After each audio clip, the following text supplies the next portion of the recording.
3, 2, 1.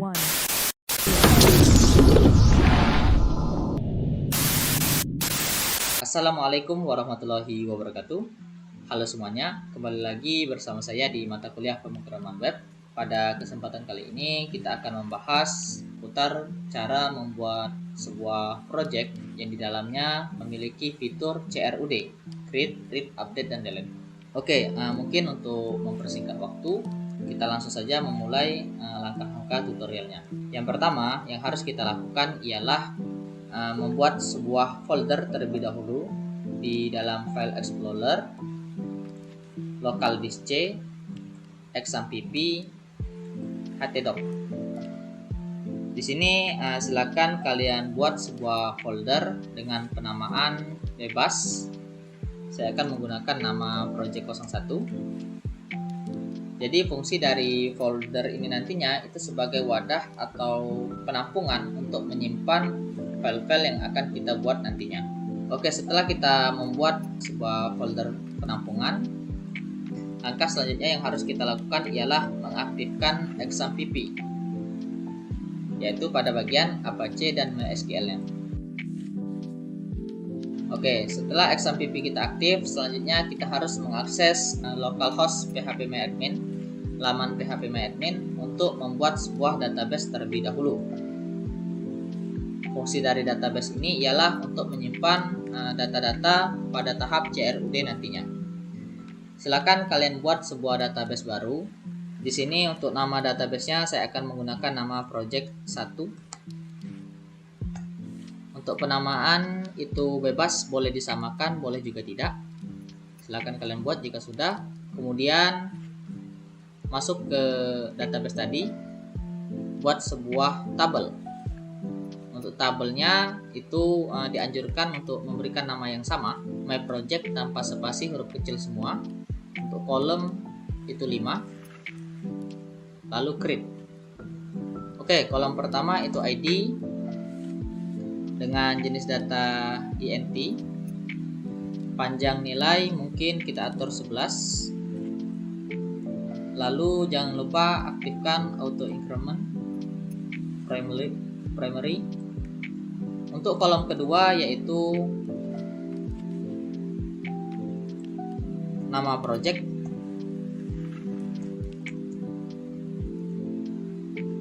dengan jenis data varchar, panjang nilai 50. Kolom ketiga tanggal pembuatan, tanggal underscore pembuatan. Awas jangan sampai typo. Kemudian perhatikan juga penggunaan kapitalnya. Lalu untuk jenis data pada tanggal, di sini saya akan menggunakan date. Kolom selanjutnya yaitu kolom jenis project dengan jenis data enum. Oke. Jika pada varchar dan int kita menentukan panjang dari nilai, maka di enum kita menentukan set yang akan masuk atau pilihan yang akan masuk pada jenis project ini. Misal pada jenis project ini saya akan memasukkan 3 buah pilihan kategori, yaitu pemrograman, multimedia, dan office. Untuk penulisannya itu harus diapit oleh tanda petik. Jika ingin menambahkan opsi lain, kalian tambahkan koma, lalu tanda petik lagi, dan masukkan pilihan yang ingin kalian tambahkan. Misal di sini saya akan menambahkan pilihan PKJ. Dan di ujung opsi atau pilihan itu tidak usah ditambahkan titik atau koma lagi. Tapi di sini saya akan menggunakan 3 kategori saja biar tidak terlalu banyak. Lalu pada kolom ke terakhir atau kelima itu kita akan membuat kolom hasil. Fungsi dari kolom hasil ini akan kita gunakan untuk menyimpan gambar atau foto. Untuk metode penyimpanan sebuah file-file besar seperti foto, video, audio, dan lain sebagainya, Di dalam database memiliki dua metode. Yang pertama yaitu metode menyimpan data secara langsung ke dalam database. Dan yang kedua yaitu menyimpan gambar secara terpisah pada sistem file. Oke, untuk jika kita ingin menyimpan data secara langsung ke dalam database, kita dapat memilih jenis data BLOB. Oke, Binary Large Object. Ini adalah tipe jenis data yang biasa digunakan untuk menyimpan data biner yang ukurannya besar. Namun, penyimpanan data di dalam database secara langsung itu dapat beresiko terjadi lemot dan lain sebagainya. Makanya penyimpanan ini tidak terlalu dianjurkan jika kalian ingin menyimpan banyak data. Oleh karenanya di sini saya akan menggunakan metode yang kedua, yaitu menyimpan gambar secara terpisah pada sistem file agar tidak memberatkan server pada database saya. Oke. Jika kita ingin menyimpan gambar secara terpisah pada sistem file, maka logika yang kita gunakan ialah database ini hanya akan menyimpan path atau alamat dari gambar yang kita simpan pada folder terpisah tadi. Di sini saya akan memilih jenis datanya varchar, kemudian panjang nilai 255. Lalu jika sudah, silakan kalian tekan button simpan. Oke. Maka dengan ini kita telah memiliki satu buah database bernama project 1 dengan isi tabel bernama my project. Maka langkah selanjutnya yang harus kita lakukan setelah kita memiliki sebuah database yaitu membuka text editor. Di sini bebas kalian ingin menggunakan Notepad, Sublime Text 3 ataupun VSCode. Di sini saya akan menggunakan VSCode.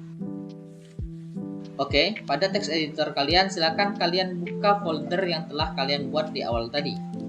Atau tepatnya di local disk C, exampp, htdoc, pilih folder yang kalian buat tadi. Kemudian di dalam folder yang kalian buat tadi silakan kalian tambahkan file baru yaitu index.php. Oke, nah, fungsi dari file index.php ini ialah sebagai file induk, di mana kita akan menempatkan tabel atau mengkoneksikan tabel yang kita buat dengan database di MySQL. Di sini silakan kalian masukkan tag body HTML-nya terlebih dahulu.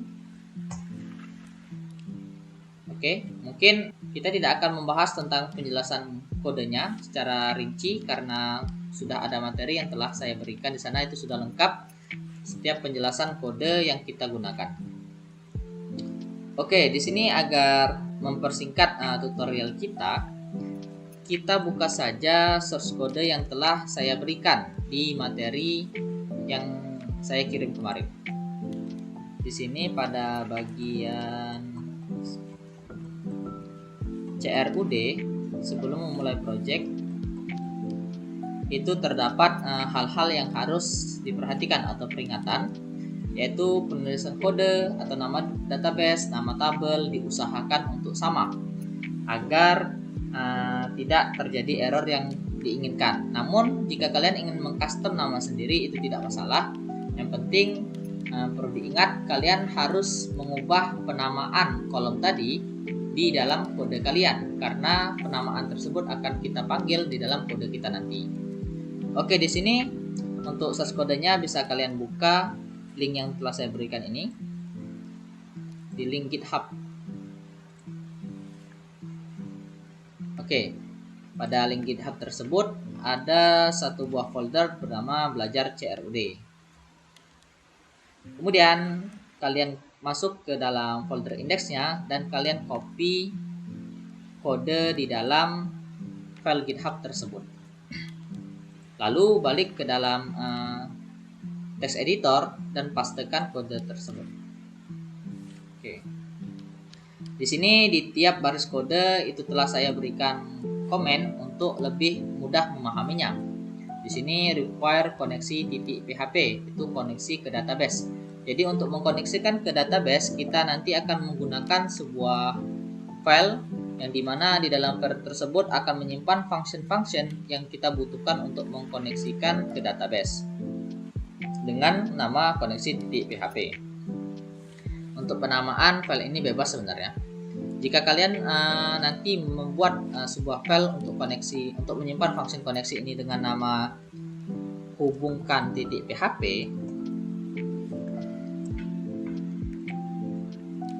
maka pada bagian require ini, pengalamatan untuk koneksinya ini kita ubah menjadi hubungkan.php, tergantung dengan apa yang kalian buat. Kemudian di sini terdapat sebuah query, yaitu select from my project. Nah, my project ini yaitu penamaan dari tabel kita tadi. Semisal kalian tadi menamakan tabel yang di dalam database yang kita buat tadi sebagai mahasiswa, maka di sini juga harus ditulis mahasiswa. Huruf kapital juga diperhatikan, besar kecilnya, lalu spasi dan lain sebagainya. Kemudian di sini ada .html, deklarasi tipe dokumen dan sebagainya. Ini adalah tabel yang akan muncul nanti di dalam tampilan indeks kita. Kemudian ini adalah perintah atau kode untuk menghubungkan data dari tabel dengan database di MySQL. Oke, jika kalian sudah mempastekan kode tadi, silakan kalian simpan. Lalu kalian cek hasilnya dengan masuk ke web browser, ketikkan localhost, kemudian nama folder karya. Di sini karena nama folder saya project 1, maka saya akan mengetikkan project 01. Oke, di sini terjadi sebuah error karena saya telah menambahkan sebuah koneksi di dalamnya, namun file koneksi itu tidak ada. Di sini bisa kita hapus terlebih dahulu untuk koneksinya, lalu kita refresh. Nah, ini adalah tampilan dari tabel yang kita buat, yaitu lebih tepatnya pada kolom ini. Di sini jika kita memberikan penamaannya atau di sini jika kita ubah penamaannya, maka pada tampilan ini juga akan berubah dari segi nama, urutan dan lain sebagainya. Misal di bagian nama project saya taruh di bagian bawah, maka jika saya simpan dan saya refresh, nama project ini akan berpindah posisi. Itu jika kalian ingin memindahkan posisi dari kolom. Namun perlu diingat, pada bagian bawahnya itu terdapat sebuah kode read yang dimana pemanggilan data dari database.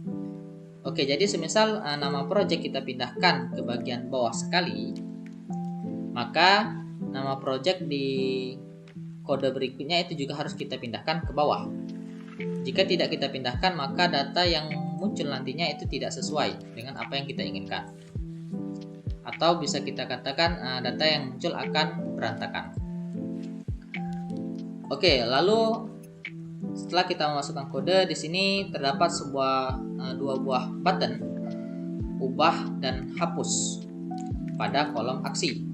Namun karena di sini kita belum memiliki atau belum terhubung dengan database di MySQL, maka button tadi tidak kelihatan ya. Oleh karenanya kita hubungkan terlebih dahulu. Silakan kalian kembalikan seperti awal kode tadi. Kemudian kalian tambahkan sebuah file koneksi.php. Oke, setelah kalian menambahkan file koneksi.php, kembali lagi ke source kode tadi, masuk ke bagian koneksi. Nah, untuk pengkoneksian dengan database yaitu pada function query yang pertama. Kita pastekan. Nah, di sini terdapat sebuah penamaan project CRUD. Ini merupakan tempat penamaan database di dalam MySQL kita. Karena tadi ketika membuat database saya menggunakan nama project 01, maka di sini juga harus project 01 agar pengalamannya jelas dan benar. Oke, jika sudah sesuai namanya, maka dia akan tersambung. Namun jika tidak sesuai penamaannya, seperti contoh ini, pada database saya di sini bernama project 1. Namun di di bagian koneksinya project 01. Sehingga ketika saya membuka alamat web saya akan terjadi sebuah error. Dijelaskan bahwasanya di error tersebut untuk database project 01 itu tidak diketahui. Maka kita perlu lihat atau kita perlu samakan antara penulisan nama database di dalam kode dan di dalam database PHP MyAdmin kita.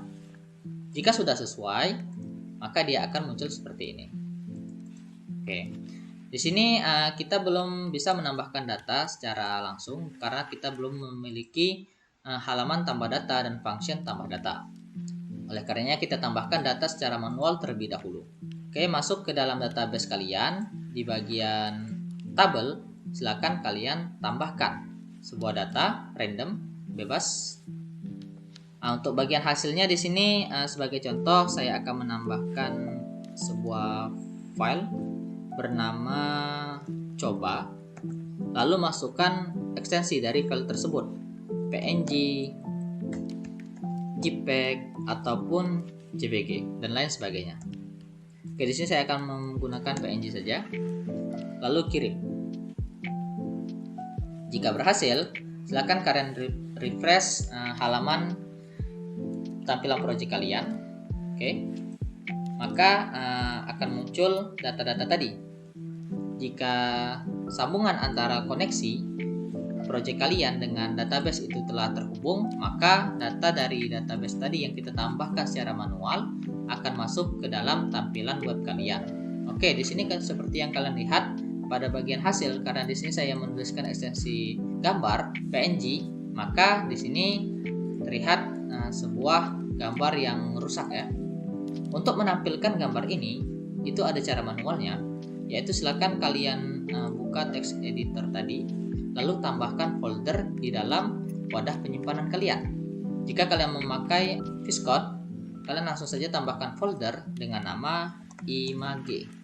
Untuk penamaan folder sekali lagi itu bebas, namun disarankan untuk penamaannya disamakan dengan yang kita bahas pada video kali ini. Oke, pada bagian image itu silakan kalian tambahkan sebuah foto random untuk uji coba saja.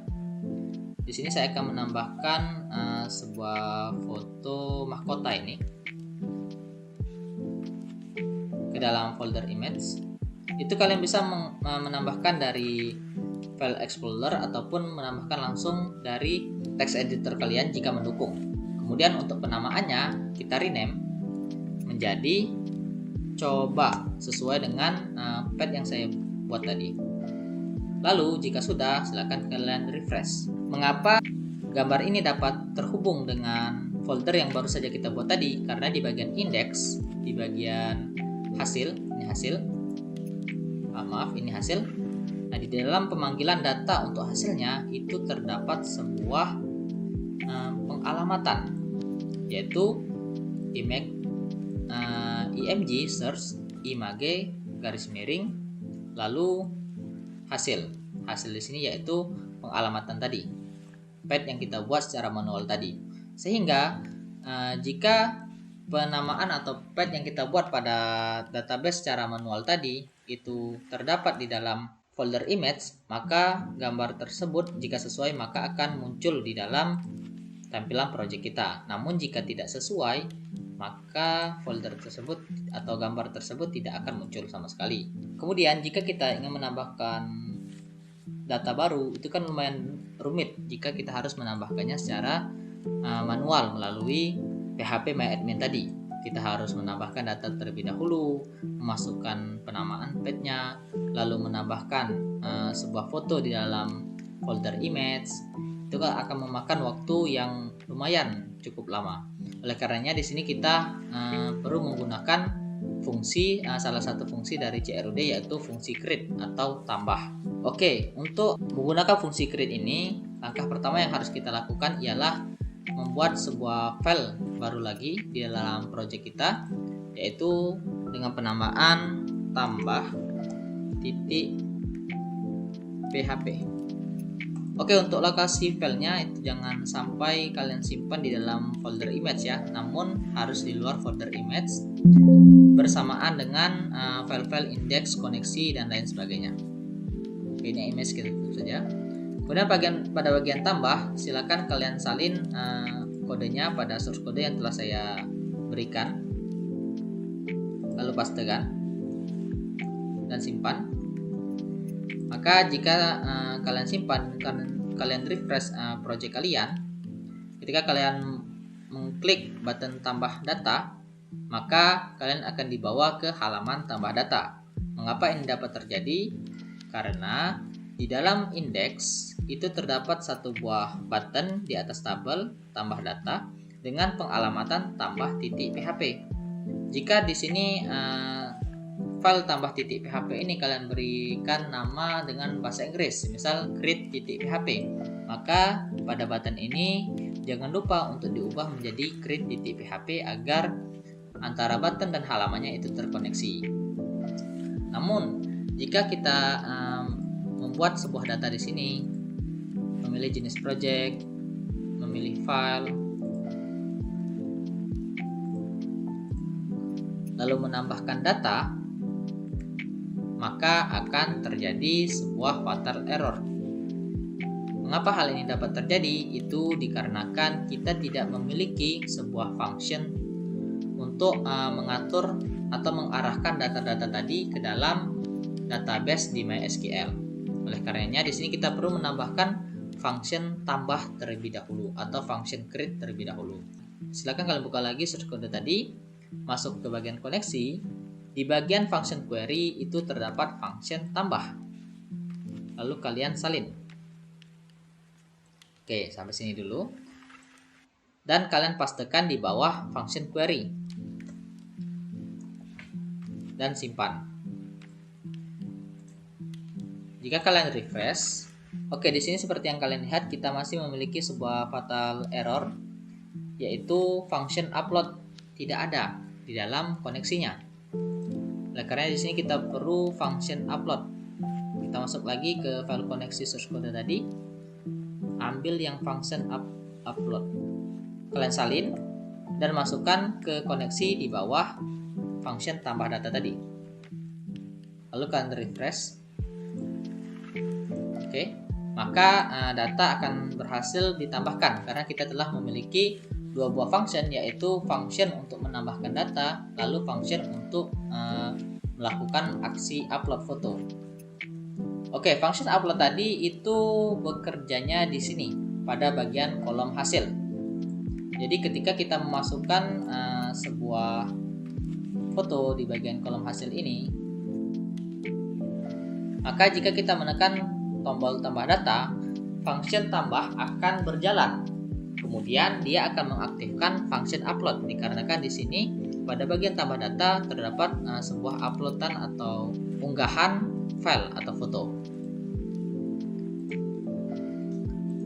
Lalu sedikit penjelasan di bagian koneksi tadi yang baru saja kita tambahkan.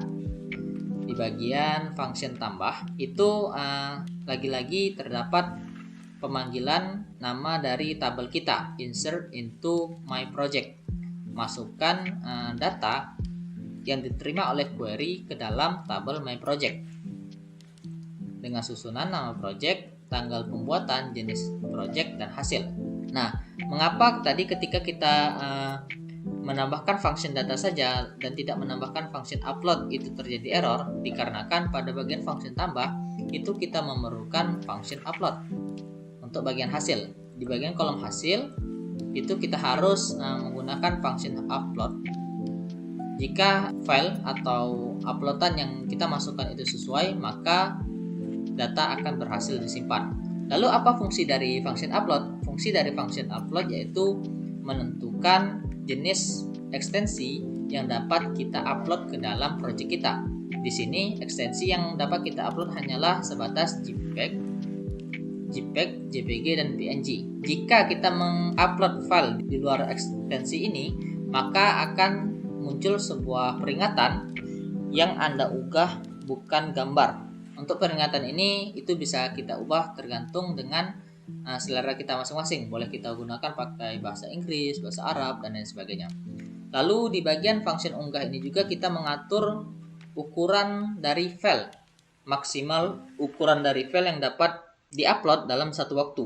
Di sini itu kurang lebih ukuran 1 giga mungkin ya, 1 juta KB.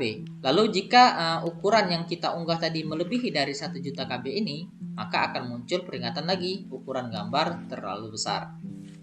Oke, lalu bagian function upload ini ada beberapa hal yang sangat penting, yaitu pada penamaan file baru. Ketika kita menambahkan atau mengupload foto tadi, file tadi, maka foto tersebut akan otomatis masuk ke dalam file image. Dikarenakan ada peralamatan move upload file ke dalam folder image. Oke, jika di sini kita ubah namanya menjadi folder foto, di sini misal ada folder foto, maka upload tadi akan masuk ke dalam folder foto, bukan folder image, tergantung dari pengalamatan yang kita berikan. Lalu pada penamaan file itu sistem akan memberikan nama yang baru, dikarenakan di dalam satu folder itu kita tidak dapat menyimpan dua nama yang sama.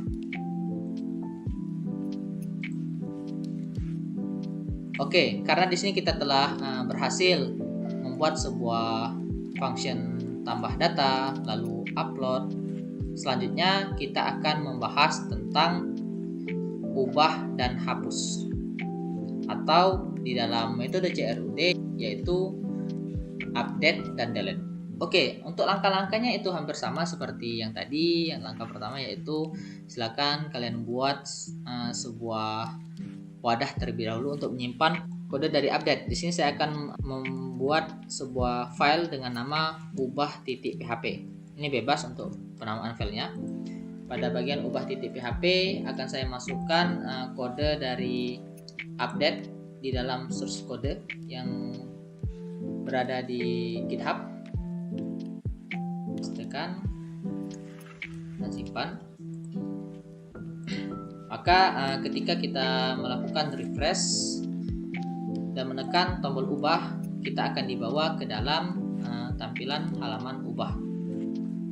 Oke, di sini untuk nama-nama file sebelumnya atau nama-nama seperti nama project, tanggal pembuatan, itu datanya tersimpan. Namun apabila kita melakukan ubah data, itu akan terjadi faktor error lagi karena kita belum memiliki atau kita belum memasukkan function ubah atau function update di dalam file koneksi kita. Maka di sini kita perlu menyalin kode dari function koneksi, kode dari function ubah. Oke, pastekan di file koneksi di bawah function upload, lalu simpan. Di sini seperti biasa itu sudah ada komentar-komentar tentang penjelasan dari kodenya masing-masing, itu dapat kalian baca. Kemudian silakan kalian refresh halaman dari tampilan project kalian. Maka data yang kalian ubah pada halaman create tadi akan otomatis terubah. Lalu yang terakhir yaitu perihal materi CRUD adalah delete. Di sini silakan kalian klik tambah file, beri nama hapus.php,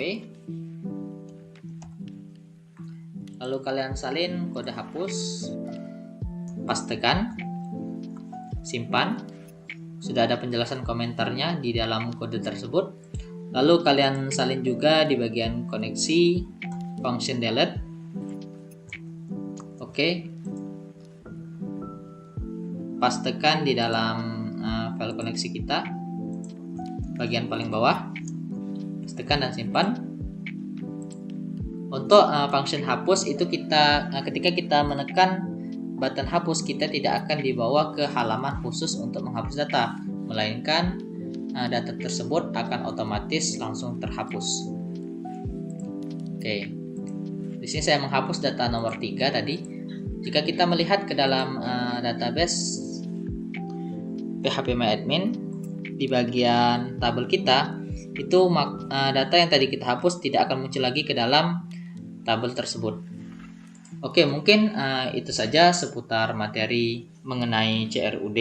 Kita akhiri sesi kali ini. Wassalamualaikum warahmatullahi wabarakatuh.